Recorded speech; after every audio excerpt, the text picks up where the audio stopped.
Welcome to our math classes. Today in this video we are going to solve some question of exercise 5.2 of arithmetic progression from the NCERT book of class 10th. In the previous videos we studied about the arithmetic progression and solved exercise 5.1 and some question of exercise 5.2. If you not watched the previous videos yet, then you go to the I link and watch the previous videos so that you can easily understand the arithmetic progression and some question and methods of it. Today we will solve the question from 7 to 20 of this exercise. Firstly, I will clear that we will use here both language, Hindi and English, so that Hindi medium and English medium student both can understand it easily. Let's start the question number 7 of this exercise. It is saying that you can see the question on the screen. The question number 7 is saying that find the 31st term of an AP. We have to find the 31st term, A31, whose 11th term is 38, means A11 is equals to 38 and 16th term is 73. 16th term is 73. Once again I will repeat the question. Find the 31st term of an AP whose 11th term is 38 and 16th term is 73. अगर हिंदी में कहना चाहें तो एक हमें series है वो पता नहीं है बट उसमें कुछ क्लू दिए हुए हैं, उसके अकॉर्डिंग हमको उस सीरीज़ का 31st मतलब 31वां जो टर्म है वो पता करना है. एक श्रेणी है उसका 31वां टर्म पता कीजिए जिसमें 11वां टर्म जो है 38 है उस सीरीज़ का और उस सीरीज़ का 16वां टर्म जो है वो 73 है. तो हमको करना क्या है, let the first term of AP is A and common difference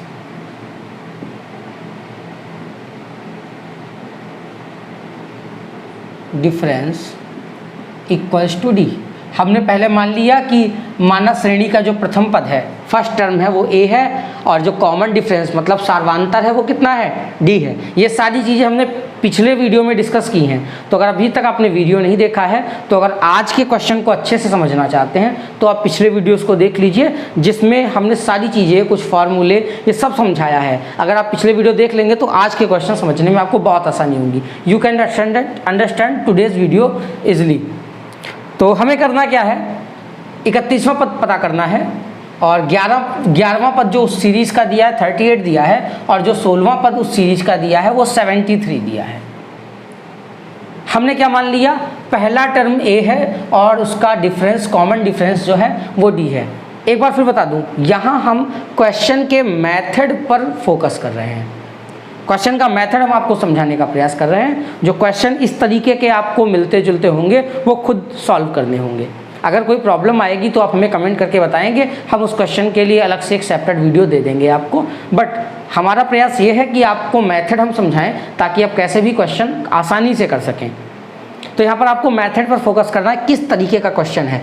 हमें 31st टर्म फाइंड करना है, दो अलग अलग टर्म हमको दिए हुए हैं. इस तरीके का अगर क्वेश्चन आता है तो हम किस चीज़ पर फोकस करेंगे, पहला मान लिया पद हमने A है, कॉमन डिफरेंस जो है D, तो A11 मतलब 11वां पद जो सीरीज का होगा तो वो क्या होता है, nवें पद का फार्मूला होता है A plus n-1 into D. ये nवां पद का फार्मूला होता है an इक्वल्स टू. तो अगर हम इसको थोड़ा सा डायरेक्ट देखें, 11वें पद की बात करेगा तो 11 माइनस 1 मतलब 10. तो इसको क्या लिखेंगे, A11 मतलब A plus 10D is equal to 38. Equation number first. और दूसरी चीज़ क्या दी है, A16 is equal to, A16 को लिखेंगे तो 16 माइनस 1 मतलब 15. तो ये क्या हो जाएगा, A plus 15D is equals to 73। हमें दो इक्वेशंस मिल गई हैं। अब हमको करना क्या है, कैसे भी करके जो हमने चीज़ें मानी हैं इनकी वैल्यूज़ अगर हम निकाल लें तो A31 निकालना हमारे लिए कुछ भी टफ नहीं होगा। तो हम क्या करते हैं, subtract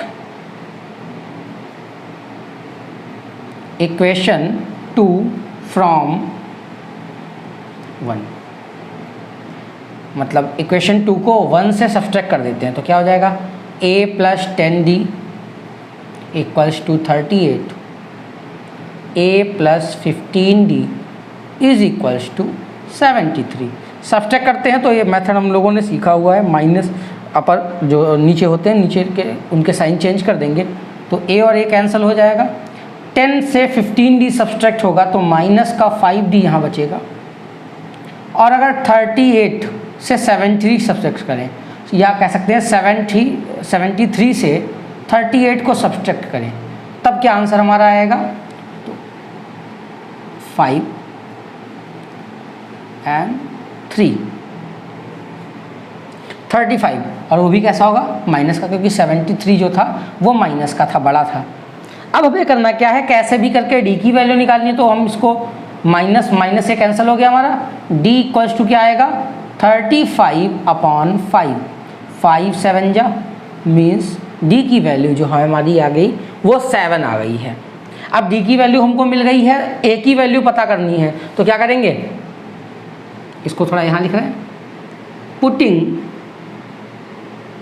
the value of D in equation. तो ये हमको पता है, दो समीकरणों को हल करने का मेथड हम प्रीवियस एक्सरसाइजेज में सीख चुके हैं। तो क्या करना होगा, जो D की वैल्यू आई है इनमें से किसी एक इक्वेशन में डाल देते हैं।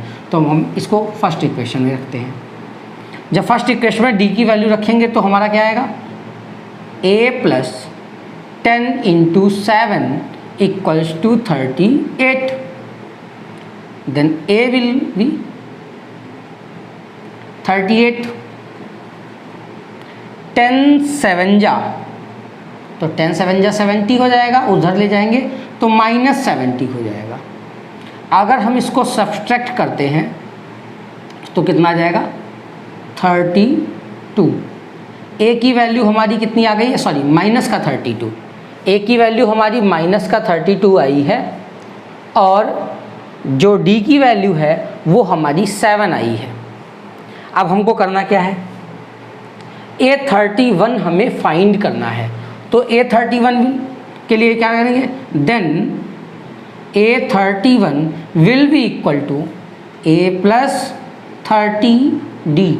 ये चीज़ हम आपको पहले n-1 करके लिखते हैं ना, तो A की वैल्यू हमारी माइनस का 32 प्लस 30 × D की वैल्यू कितनी है 7, तो -32 प्लस 210। अगर सब्सट्रैक्ट कर देंगे तो हमारा आंसर कितना आएगा 8 7 1।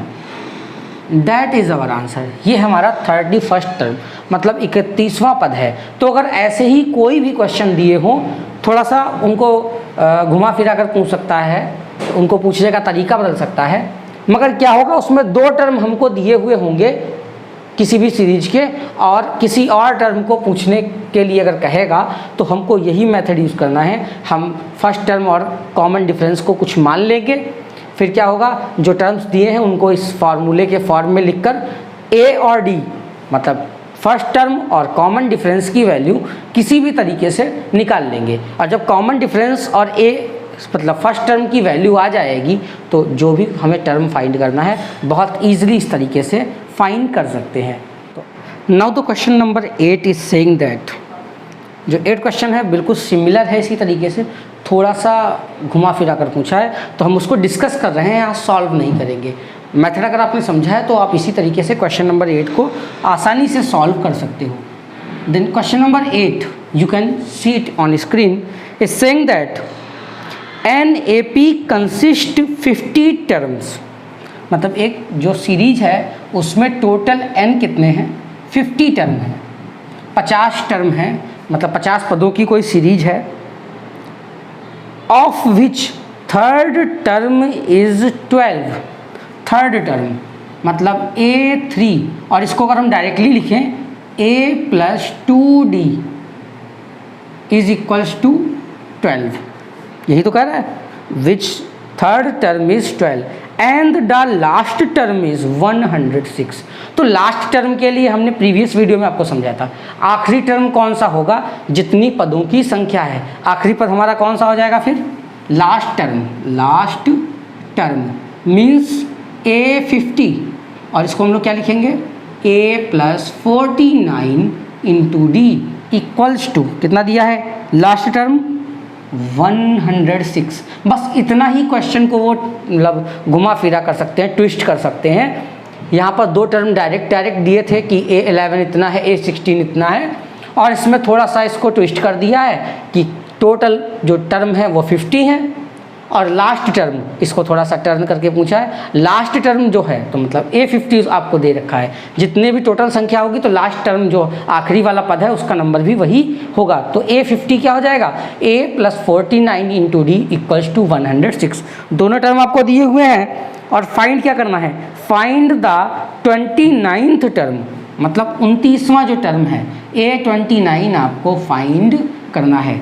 तो हमें लगता है कि अगर हमने इस मेथड को अच्छे से समझा है तो ये क्वेश्चन लगाना हमारे लिए कोई बहुत बड़ी बात नहीं है। तो मैं अपेक्षा भी करता हूँ कि आप ये क्वेश्चन बहुत आसानी से सॉल्व कर लेंगे, और सॉल्व भी कीजिए। अगर आपको लगता है कोई प्रॉब्लम है हमें कमेंट कीजिए, हम इसको अलग से वीडियो में बताएंगे। चलिए एक अगले क्वेश्चन की तरफ बढ़ते हैं। ये क्वेश्चन है इसी तरीके का, बट थोड़ा सा चेंज इस क्वेश्चन में आ गया है, और ये हमारा 9th क्वेश्चन है। चलिए देखते हैं 9th क्वेश्चन, आपको स्क्रीन पर दिख रहा होगा। अब 9th क्वेश्चन में क्या है, the third and 9th term of an AP। दो चीज़ें फिर से दे रखी हैं, कोई AP है, 9th question, third and 9th A9 term of an AP are 4 and -8। तो A3 is equals to 4 and A9 equals to -8। Which term of this AP is 0। Question वैसा ही है, थोड़ा सा चेंज कर दिया है। हमको फाइंड करना है कि विच टर्म, मतलब इस जो सीरीज का कौन सा टर्म 0 होगा। तो लेट, हम क्वेश्चन के अकॉर्डिंग मान लेते हैं, let the nth term of this AP is 0, मतलब AN is equals to 0। क्या कह रहा था, कोई एक सीरीज है जिसमें थर्ड टर्म और 9th टर्म आपको दिया गया है, और पूछ रहा है कौन सा टर्म 0 होगा। पहले क्वेश्चन में पूछ रहा था ये टर्म बता दो, टर्म का नंबर दिया था और टर्म की वैल्यू पूछ रहा था पिछले क्वेश्चन 7 और 8 में। बट यहाँ क्या पूछ रहा है, टर्म की वैल्यू दी है, टर्म कौन सा है, मतलब किस क्रम का है, कौन से नंबर का टर्म है, ये आपसे पूछ रहा है। तो सॉल्व करते हैं, बहुत ज़्यादा टफ नहीं है। फिर वही मेथड हमको यूज़ करना है, let first term equals to small a, common difference equals to small t। Then A3 को लिखेंगे तो A plus 2D equals to 4 हो जाएगा, इक्वेशन 1। और A प्लस 9, A9 को क्या लिखेंगे, A3 इक्वल्स टू, A9 को क्या लिखेंगे, A plus 8D equals to -8। Equation first, इसको इक्वेशन सेकेंड ले लेते हैं। तो सबस्ट्रैक्ट इक्वेशन 2 फ्रॉम 1। इक्वेशन 2 को 1 से सब्सट्रैक्ट करेंगे तो क्या आएगा, A plus 2D equals to 4, A plus 8D equals to -8। और इसको सब्सट्रैक्ट करेंगे तो साइन चेंज हो जाएंगे, ये माइनस का प्लस, ये दोनों प्लस के थे तो माइनस हो गया, कैंसिल कर देंगे। -8D से 2D सब्सट्रैक्ट होगा तो माइनस का 6D आएगा, और 8 और 4 ऐड हो जाएगा तो कितना आएगा, 12। तो D इक्वल्स टू 12 अपॉन -6, 6 2 जा, तो डी की वैल्यू कितनी आ गई हमारी -2। अब फिर वही चीज़ हमको करनी है, putting the value of small D, value of small D जो हमने यहाँ से निकाली है, इसको हम किसी भी एक इक्वेशन, बताया था आपको, किसी भी इक्वेशन में, इन इक्वेशन 1 में पुट करते हैं। छोटी इक्वेशन है, आसानी से हल कर सकते हैं। a + 2d, तो 2 × -2 = 4, then a will be equal to 2 2 जा 4, माइनस का आएगा, उधर ले जाएंगे तो 4 + 4 = कितना आ जाएगा 8। a की वैल्यू 8 आ गई और d की वैल्यू 2 आ गई। अब थोड़ा सा आगे और बढ़ते हैं, बिकॉज an = 0, मतलब a + n - 1 × d = 0। an का फार्मूला यही तो होता है। a और d की वैल्यू पुट करते हैं, a की वैल्यू 8 + n - 1 × d की वैल्यू कितनी निकली थी -2 = 0। अब इसको 8 को उस साइड में ले जाएंगे तो कितना हो जाएगा n - 1 × -2 = -8, प्लस का 8 है, उधर जाने पर माइनस का 8 हो जाएगा। अब -2 को अपॉन में ले जाएंगे तो n - 1 = -8 अपॉन -2, माइनस से माइनस कैंसिल, 2 4 जा 8, n - 1 है तो n = 4 और -1 का हो जाएगा +1 हो जाएगा, तो 4 + 1 5, मतलब 5th टर्म जो इस सीरीज़ का होगा, 5वां पद जो इस सीरीज का होगा वो कैसा होगा 0 होगा। समझ में आ गया आपको? क्वेश्चन पिछले क्वेश्चन की तरह ही था, बट यहाँ से जाकर पूरी जो स्टोरी है वो चेंज हो जाती है। पहले टर्म की वैल्यू पूछ रहा था, अब टर्म का नंबर, कौन से नंबर का टर्म है। तो चलिए अगले क्वेश्चन को देखते हैं। Now the question number 10 is saying that the 17th term of an AP exceeds its 10th term by 7। मतलब एक सीरीज़ है और उस सीरीज़ का जो 17th टर्म है उसके 10th टर्म से 7 जो है ज़्यादा है। तो let first term equals to a, common difference equals to small d। आप फुल लिख लेंगे, थोड़ा लिखने में जल्दी की वजह से हम फर्स्ट टर्म और कॉमन डिफरेंस को शॉर्ट में इन क्वेश्चंस में लिख रहे हैं। आप फुली लिखेंगे अपनी कॉपी पर जब इसको नोट करेंगे, ठीक है। तो हमें करना क्या है, अब कह रहा है कि 17th जो टर्म है according to question, 17th term is 7 greater than of its 10th term. मतलब जो 17th टर्म है वो 10 से 7 ज़्यादा है, 10th टर्म से 7 ज़्यादा है। तो 10th टर्म में अगर हम 7 ऐड करेंगे तो वो 17th टर्म के इक्वल हो जाएगा।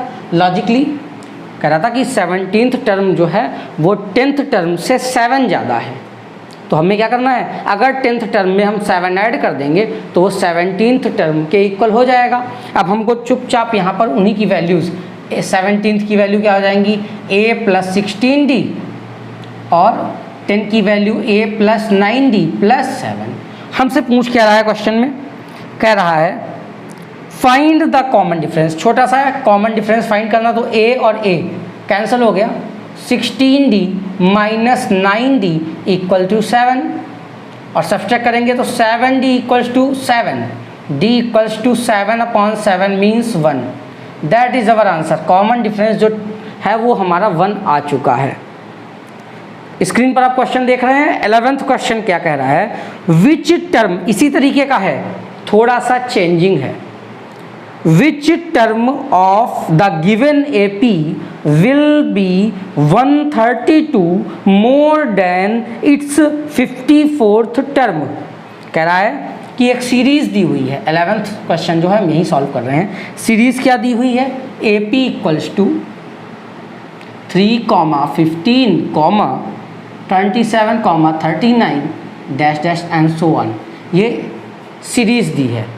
तो यहाँ से then small a = 3, d = 15 - 3 means 12। तो फर्स्ट टर्म और कॉमन डिफरेंस हमको मिल गया है। अब पूछ रहा है कि which term will be 132 more than its 54th term. तो हम इसी चीज को मान लेंगे, let nth term an is 132 more than its 54th term. हमने मान लिया जो nth टर्म है an वो 54th टर्म से 132 ज़्यादा है। अब इसी चीज़ को हम कंडीशन वाइज लिख लेंगे, then an equals to A54 plus 132। अब क्वेश्चन जैसा हमने ये सॉल्व किया था बिल्कुल वैसा आ गया है। फिर से हम करते हैं, इसको एक्सपेंड करेंगे, an equals to A plus n-1 into d equals to A54 को क्या लिखेंगे, A plus 53 into d plus 132।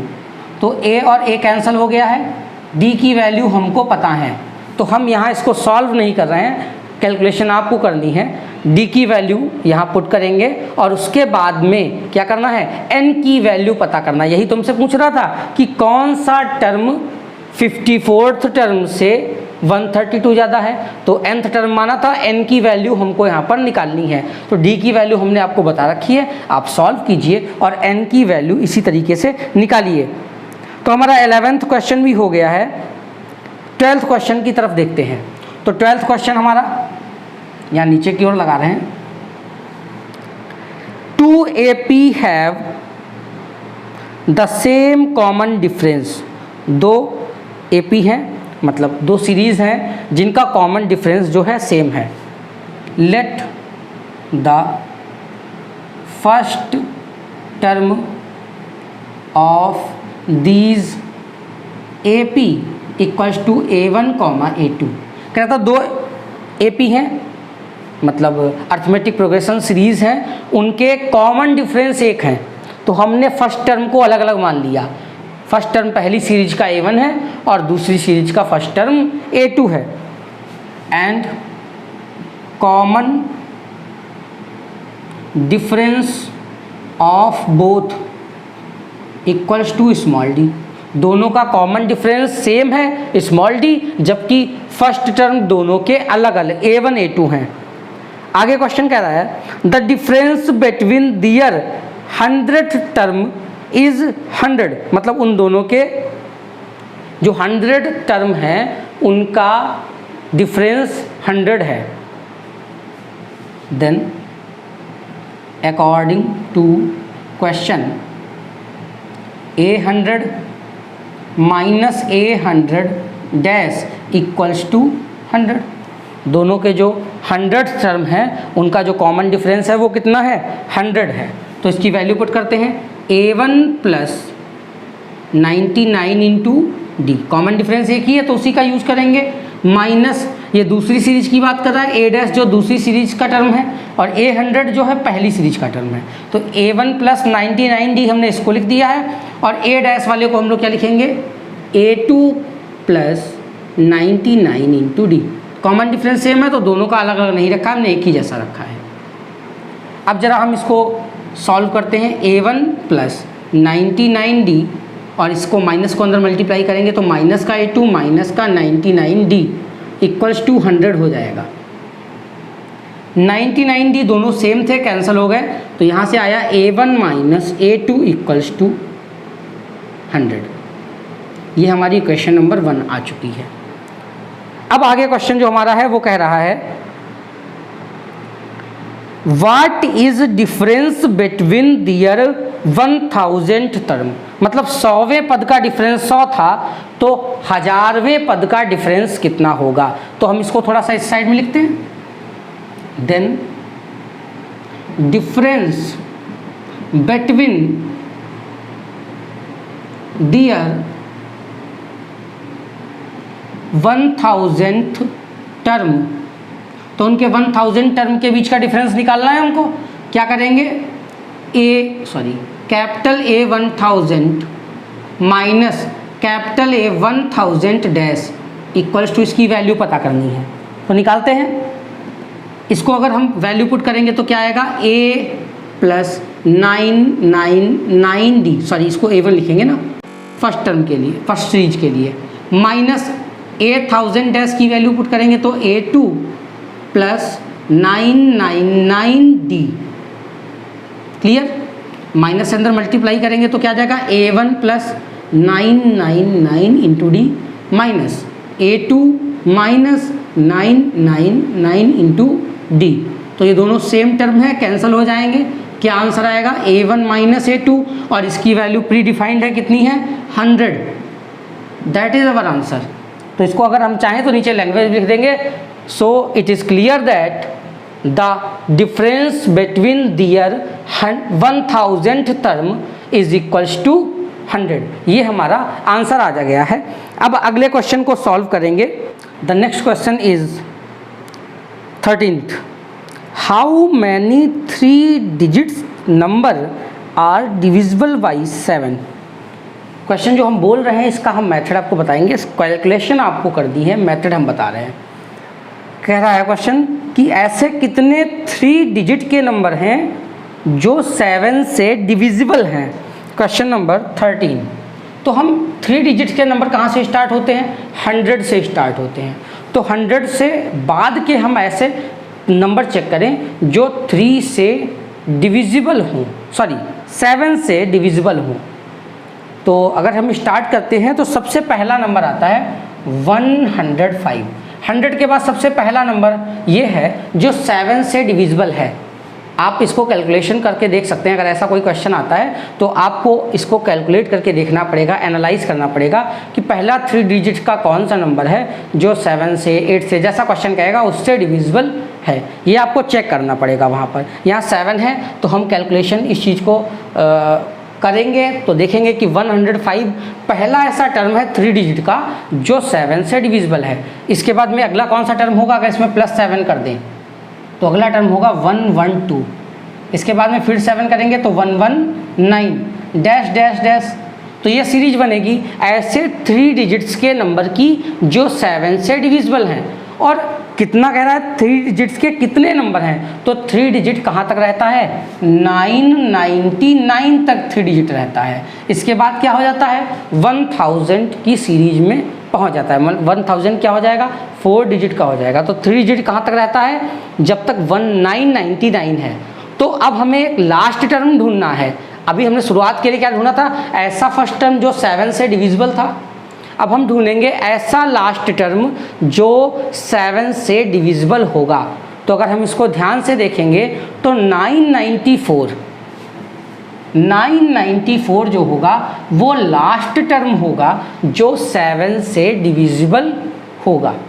जो 994 है ये हमारा लास्ट टर्म है जो 7 से डिविजिबल है। क्वेश्चन में हमसे पूछ रहा था ऐसे नंबरों की संख्या कितनी है, मतलब ऐसे कितने नंबर हैं 3 डिजिट के जो 7 से डिविजिबल हैं। तो हमने आपको प्रीवियस वीडियो में एक चीज़ बताई थी कि जो आखिरी वाले टर्म का नंबर होता है, मान लीजिए nth टर्म है तो आखिरी वाले टर्म का जो नंबर होगा वही सीरीज़ में टोटल जो कह सकते हैं टर्म हैं उनकी संख्या होती है। मतलब जो आखिरी वाले टर्म का जो नंबर होता है सीरीज में टोटल जो टर्म्स होते हैं उतने ही होते हैं। ये हमने प्रीवियस वीडियो में आपको समझाया था। जैसे क्लास में अगर आखिरी बच्चे का रोल नंबर 50 है तो मतलब टोटल स्टूडेंट्स क्लास में कितने हैं? 50 होंगे।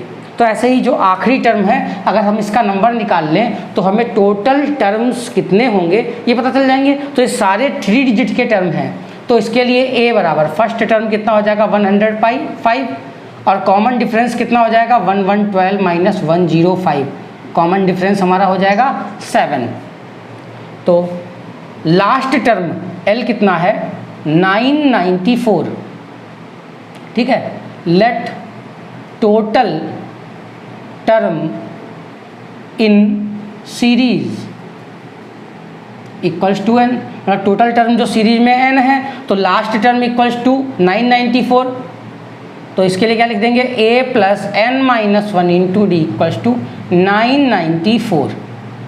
अब a की वैल्यू हमने देख ली है, मिली है हमको, d की वैल्यू दी हुई है। तो आपको ये करना है a और d की वैल्यू यहाँ पर रखिए और इसको सॉल्व करके n की वैल्यू निकाल लीजिए। n की जो वैल्यू होगी उतने ही टर्म 3 डिजिट के 7 से डिविजिबल होंगे। थोड़ी सी लैंग्वेज लास्ट में हमको लिखनी पड़ेगी, तो वो आप करेंगे।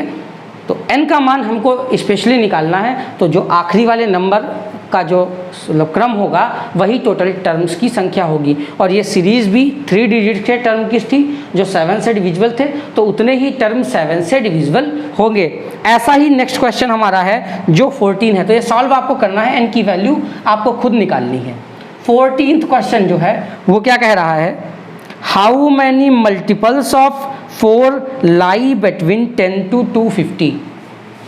10 से 250 के बीच में ऐसे कितने टर्म हैं जो 4 के मल्टीपल हैं। तो मल्टीपल कह लें या डिविजिबल कह लें, वो लगभग सेम रहता है। अगर आपने मैथ में मल्टीपल और डिविजिबल चेक किया होगा तो लगभग सेम। जैसे 4 का जो मल्टीपल है 12 है, तो वो 4 से डिवाइड भी तो हो जाता है, डिविजिबल भी तो है 4 से। तो मल्टीपल और डिविजिबल लगभग सेम है, कहने की थोड़ी सी लैंग्वेज है वो अलग हो जाती है। तो 4 के ऐसे कितने मल्टीपल हैं जो 10 से 250 के बीच में लाई करते हैं, मतलब 10 से 250 के बीच में 4 के कितने मल्टीपल्स हैं उनकी संख्या हमको पता करनी है। ऐसा ही क्वेश्चन है, पहले कह दिया था 3 डिजिट्स कह दिया था, तो उसके हिसाब से हमको थोड़ा सा और एनालाइज करना पड़ गया, क्वेश्चन को थोड़ा और देखना पड़ा। 3 डिजिट्स कहाँ से कहाँ तक चलते हैं, तो 100 से 999 के बीच में चलते हैं, तो उसके लिए हमने चेक किया था। अब हमारा कह रहा है 10 से 250 बाउंड्री फिर से दे दी है, तो 10 के बाद ऐसा कौन सा टर्म है जो 4 से 4 का मल्टीपल है। तो पहला टर्म है 10, देन सीरीज क्या हो जाएगी 12, 16, 20 एंड सो ऑन।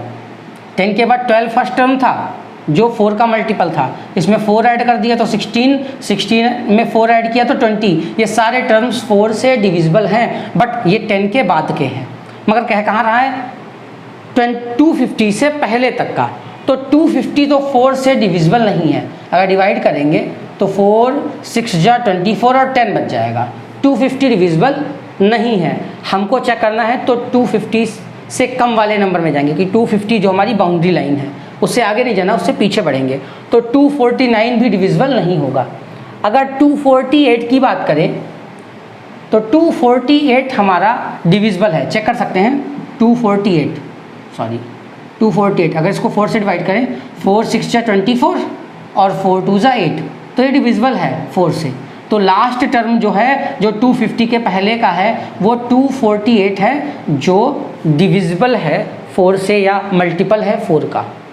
अब हमको पता करना है इसमें सीरीज में कितने टर्म हैं। तो पहला जैसा क्वेश्चन हो गया, small a equals to 12, small d equals to 16 minus 12 मतलब 4।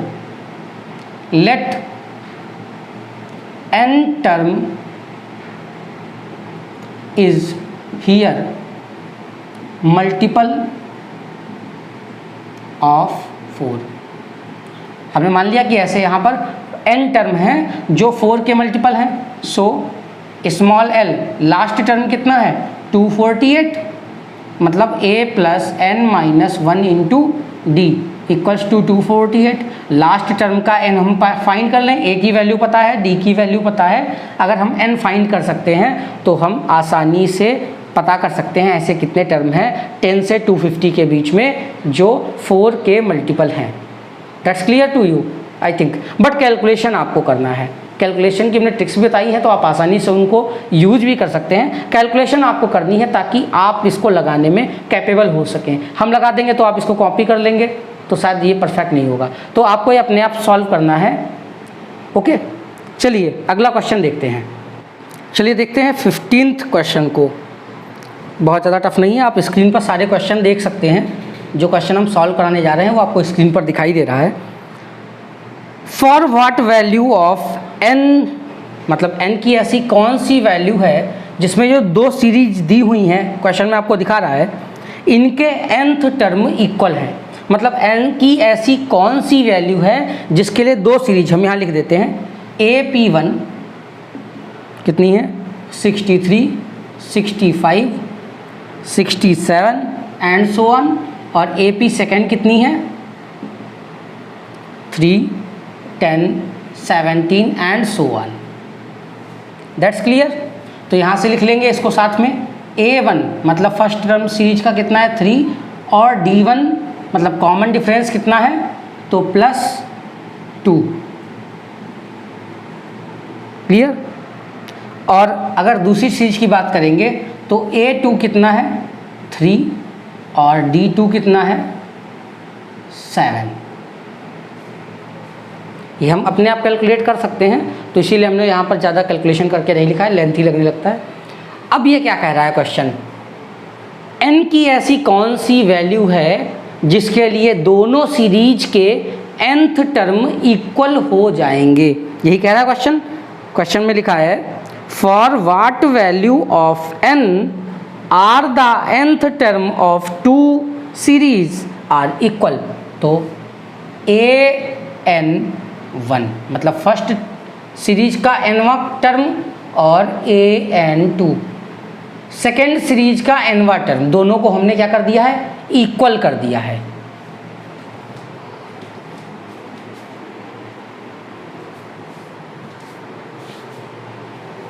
चलिए अब इसकी वैल्यू को पुट करते हैं, तो an1 क्या हो जाएगा हमारा, a1 plus n-1 into d1, और इसको लिखेंगे तो a2 plus n-1 into d2।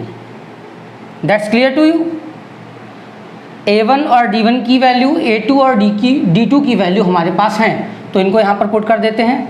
63 plus n-1 और d1 की वैल्यू कितनी हो जाएगी 2 इक्वल टू a2 की वैल्यू कितनी है 3 प्लस n-1 इंटू d2 की वैल्यू कितनी हो जाएगी 7। अब यहाँ पर सॉल्व करना है और n की वैल्यू निकालनी है, तो इसको हम सॉल्व कर देते हैं। चलिए 63 प्लस 2 की मल्टीप्लाई करेंगे अंदर, तो 2n-2 आएगा, और यहाँ पर 3 प्लस मल्टीप्लाई करेंगे तो 7n-7 आएगा।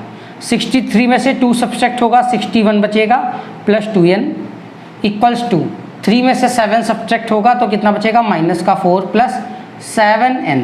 अब हमें करना क्या है, 2n को इस साइड में ले जाते हैं और 4 को यहाँ ले आते हैं, तो 61 plus 4 equals to 7n minus 2n।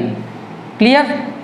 61 plus 4 कितना हो जाएगा 65 इक्वल टू, इसको लिखेंगे 5n, then n will be equal to 65 upon 5। 5 1 जा 5, 5 3 जा 15, तो 13th n की वैल्यू कितनी आ जाएगी, 13th टर्म जो होंगे इन दोनों सीरीज के वो सेम होंगे, या कह सकते हैं इक्वल होंगे। दोनों सीरीज का कौन सा टर्म इक्वल होगा, 13th टर्म जो होगा वो इक्वल होगा। अब हमारा नेक्स्ट क्वेश्चन कुछ इसी तरीके का है, 16th है, और इसको हम शायद पहले भी लगा चुके हैं, कुछ इसका जो पार्ट है शुरुआत में हमने लगाया था। Determine the AP whose third term is 16। हमको AP फाइंड करनी है 16। थर्ड टर्म दिया है AP का, कितना दिया है 16।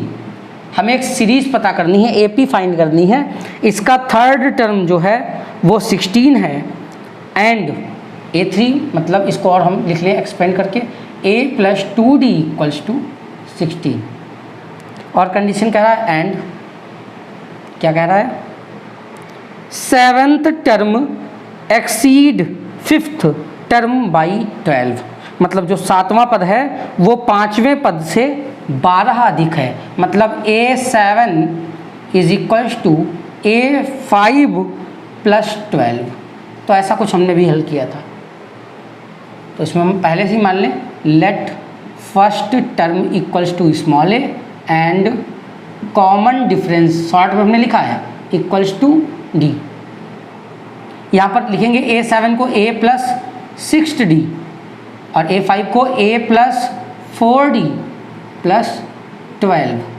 क्लियर। A और A कैंसिल हो जाएगा, 6D minus 4D, 6D minus 4D equals to 12, तो 2D equals to 12, then D equals to 12 upon 2 मतलब 6। कॉमन डिफरेंस की वैल्यू कितनी आ गई, 6 आ गई है। हमको जब हमें सीरीज पता करनी होती है, श्रेणी निकालनी होती है, तो हमको फर्स्ट टर्म भी पता होना चाहिए। तो हम लिख देंगे, इसको हम इक्वेशन 1 मान लें। Putting value of D in equation 1। Equation 1 में हम डी की वैल्यू पुट करेंगे तो क्या था, a plus 2 into 6 equals to 16, then a equals to 6 2 जा 12, 16 माइनस 12 मीन्स 4। तो जो फर्स्ट टर्म है इसका 4 है और जो कॉमन डिफरेंस है इसका 6 आया हुआ है। हमको सीरीज पता करनी है, देन सीरीज इज, सीरीज क्या होती है बताया था आपको हमने पिछले वीडियो में, a plus D, a plus 2d, a plus 3d and so on. अगर a और d की वैल्यू, a की वैल्यू 4, इसमें 7 ऐड कर दें तो 10, इसमें भी 7 ऐड कर दें तो कितना आ जाएगा 6 ऐड कर रहे हैं। तो फर्स्ट टर्म 4 है और इसमें 6 ऐड करेंगे तो 10 आया, 10 में 6 ऐड करेंगे 16 एंड सो ऑन। क्लियर? ये हमारी सीरीज आ चुकी है जिसको क्वेश्चन में पूछा गया था। क्वेश्चन को ध्यान से देखिए और उसके मेथड पर फोकस करिए, क्या दिया है, क्या निकालना है और हम किस तरीके से फॉर्मूले को यूटिलाइज कर सकते हैं। क्वेश्चन बहुत टफ नहीं होता है, अपने आप लगने लगेगा, बट आपका फोकस मेथड पर होना चाहिए, फार्मूले आपको अच्छे से आने चाहिए। कुछ और क्वेश्चन बचे हैं उनको भी सॉल्व करते हैं। Now the 17th question is on screen and saying that find the 20th term from the last. इस फार्मूले को हमने डिस्कस किया था, लास्ट से कोई पद है। तो 17th क्वेश्चन इसी पर बेस है कि एक सीरीज दी है 3, 8, 13 एंड सो ऑन 253। कह रहा है कि लास्ट से 20th टर्म, एन डैश कह सकते हैं इसको या एन कह लें, लास्ट से 20th टर्म मतलब आखिरी से 20वां पद हमको निकालना है। तो इसका फॉर्मूला क्या होता था, टी एन या ए एन डैश, कुछ भी लिख सकते हैं, टी एन भी लिखते हैं nth टर्म को या ए एन भी लिख सकते हैं। तो A N dash equals to L minus N minus 1 into D. तो स्मॉल ए की वैल्यू कितनी, स्मॉल ए हमें चाहिए ही नहीं, स्मॉल डी की वैल्यू कितनी है 8 माइनस 3 मीन्स 5। एल की वैल्यू कितनी है 253, एल मतलब लास्ट टर्म है, एन की वैल्यू 20 है। तो क्या हम ये निकाल सकते हैं, सॉल्व आपको करना है। एल की value 253 minus 20 minus 1 into D की वैल्यू 5। बाकी आप कैलकुलेशन कीजिए और आंसर इसका फाइंड कीजिए। 18th क्वेश्चन, अब जो 3 क्वेश्चन हैं ये थोड़े टर्न करके, ट्विस्टेड करके, कुछ भी कह सकते हैं, इस तरीके से पूछे गए हैं ताकि आपको जो कॉन्सेप्ट है वही यूज़ करना पड़े, मगर क्वेश्चन में थोड़ा सोचना पड़े कि इस क्वेश्चन में आखिर कह क्या रहा है आपको। और ऐसे ही क्वेश्चन अधिकतर एग्ज़ाम्स में आते हैं ताकि आप कंफ्यूज हो जाएं और तब आपका रियल एग्जामिनेशन होता है कि आपने क्या स्टडी किया है। ऐसा ही क्वेश्चन है 18th, हम इस क्वेश्चन को पहले भी सॉल्व कर चुके हैं। क्या कह रहा है, the sum of 4th and 8th term equal is 24। तो हम direct let first term equals to a, common difference equal to small t according to question. अब हम ये चीज़ डायरेक्ट लिख रहे हैं, बाकी बेसिक लैंग्वेज जो हमने पिछले क्वेश्चंस में बताई है वो आप अपने आप से लिखेंगे। यहाँ पर हम मेथड की बात करेंगे, कैलकुलेशन आपको करनी है, मैं कैलकुलेशन नहीं करने जा रहा हूँ, आपको कैलकुलेशन करनी है। केवल यहाँ पर हम बताएंगे क्वेश्चन में क्या दिया है और आपको क्या करना है। क्वेश्चन आपको सॉल्व खुद करना पड़ेगा। तो क्वेश्चन नंबर 18 कह रहा है 4th और 8th टर्म जो सीरीज के हैं उनका सम 24 है, मतलब A4 और A8 इनका सम कितना है 24। थोड़ा सा हम आपको इजी कर दें तो A4 को हम लोग क्या लिख सकते हैं A प्लस 3D और A8 को क्या लिख सकते हैं A प्लस 7D। एक कम करके लिखते हैं, बताया था अभी आपको। इसको अगर एक साथ कर लेंगे तो क्या हो जाएगा 2A plus 7 into 3 10D equals to 24। और थोड़ा सा 2 कॉमन लेकर के कैंसिल कर दें तो A plus 10D equals to 24 या a प्लस 10d, सॉरी यहाँ 5 हो जाएगा, a plus 5d equals to 12। ये क्वेश्चन नंबर हमारी फर्स्ट आ गई। That's clear to you. a4 plus 8 a8, ये क्वेश्चन कह रहा है फोर्थ टर्म और एट्थ टर्म का सम जो है 24 है, तो हमने उसमें फार्मूला पुट करके a प्लस d के टर्म में हमने एक इक्वेशन फाइंड कर ली। सेकंड टर्म जो सेकंड कंडीशन है, सेकंड कंडीशन, ये फर्स्ट कंडीशन थी। सेकंड कंडीशन कह रही है sixth and tenth term is 24, मतलब सिक्स्थ टर्म और टेंथ टर्म का जो सम है वो कितना है, 44 है। तो इसको भी हम लिख लेंगे a plus 5d plus a plus 9d equals to 44। Add कर लेंगे तो 2a plus 14d equals to 44 आ जाएगा। 2 कॉमन लेकर कैंसिल करेंगे तो a plus 7d equals to 22। Equation number 2, a और d की फॉर्म में एक इक्वेशन मिली, a और d की फॉर्म में दूसरी इक्वेशन मिली। अब हमको करना क्या है, इन दोनों को सब्सट्रैक्ट करना है और पहले की तरह d की वैल्यू निकालेंगे, उसको एक जगह पुट करेंगे तो a की वैल्यू आएगी, और जब a और d की वैल्यू आ जाएगी तो क्या पूछ रहा है, फर्स्ट 3 टर्म ऑफ सीरीज। तो पहले सीरीज के फर्स्ट 3 टर्म, तो मतलब इसको सॉल्व करके, इन दोनों को सॉल्व करके आप क्या निकालेंगे, a और d की वैल्यू, और सीरीज के 3 टर्म्स क्या हो जाएंगे, अभी आपको बताए थे, a प्लस d और a प्लस 2d। तो कैलकुलेशन आपको करनी, कैलकुलेशन हम नहीं कर रहे हैं, मेथड आपको समझा रहे हैं। 18th क्वेश्चन हो गया हमारा। अब क्वेश्चन की बात करें, 19th क्वेश्चन जो आप स्क्रीन पर देख रहे हैं, लिखा है Subba Rao started work in 1995 and annual salary of 5000। मतलब क्वेश्चन नंबर 9, सुब्बा राव हैं, एक व्यक्ति हैं जिन्होंने 1995 में जॉब स्टार्ट की, और जो स्टार्टिंग सैलरी थी उनकी 5000 थी। तो स्टार्टिंग सैलरी, फर्स्ट सैलरी, और फर्स्ट सैलरी मतलब first term, a equals to कितना है, 5000 थी। फिर कह रहा है and received an increment 200 each year, मतलब हर एक साल के बाद में उनकी सैलरी में इंक्रीमेंट कितना होता था, 200। तो इंक्रीमेंट को हम लोग किस रूप में लेते हैं, कॉमन डिफरेंस के रूप में, जिसको हम ऐड कर रहे हैं लगातार, वो कितना हो रहा है, 200। तो पूछ रहा है in which year his income reach 7000, मतलब कौन से साल में या कौन से सन में उनकी जो इनकम है 7000 हो जाएगी। Let after an year their salary will be an equals to 7000, मतलब n साल के बाद में उनकी जो nth सैलरी होगी वो 7000 के इक्वल होगी। और ये क्या होती है, a plus n minus 1 into d, और 7000 मतलब nth टर्म उनकी सैलरी का जो होगा वो 7000 होगा।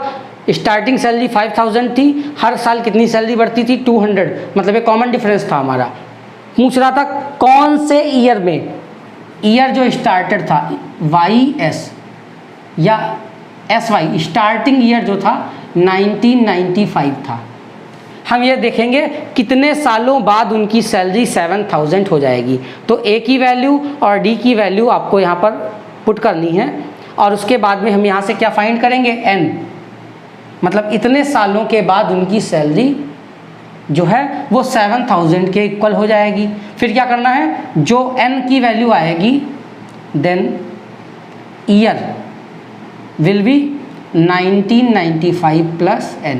1995 में n की वैल्यू जो आएगी, कितने सालों बाद उनकी सैलरी 7000 हो जाएगी, तो उनका जो नंबर है, ईयर्स का जो नंबर है वो हम ईयर में ऐड कर देंगे, तो हमको क्या मिल जाएगा, उस सन की वैल्यू मिल जाएगी कि किस सन में उनकी सैलरी 7000 होगी। आपको सॉल्व करना है, कोई प्रॉब्लम है तो आप हमें कमेंट करके बताएंगे, हम इसको अगले वीडियो में सॉल्व करवाने की कोशिश करेंगे। वैसे बहुत इजी है, आप खुद सॉल्व कर सकते हैं, बट क्वेश्चन को थोड़ा ट्विस्ट करके पूछ रहे हैं ताकि आप अपने कॉन्सेप्ट से इधर उधर हो जाएं।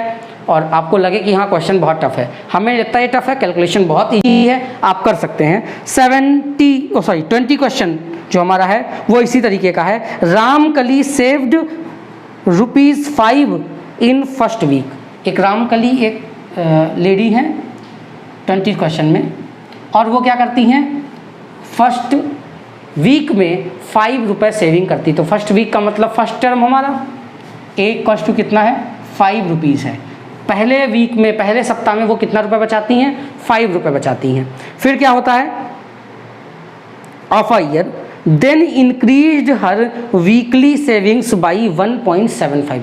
तो हर हफ्ते उनकी जो सेविंग है वो कितनी इंक्रीज होती है, इंक्रीज मतलब कॉमन डिफरेंस D = 1.75 हर हफ्ते जो है वो अपनी सेविंग को स्टार्टिंग उनने ₹5 से सेव करना स्टार्ट किया था, और हर हफ्ते वो कितनी इंक्रीज करती हैं सेविंग्स को, ₹1.75 हर वीकली जो है वो इंक्रीज करती हैं।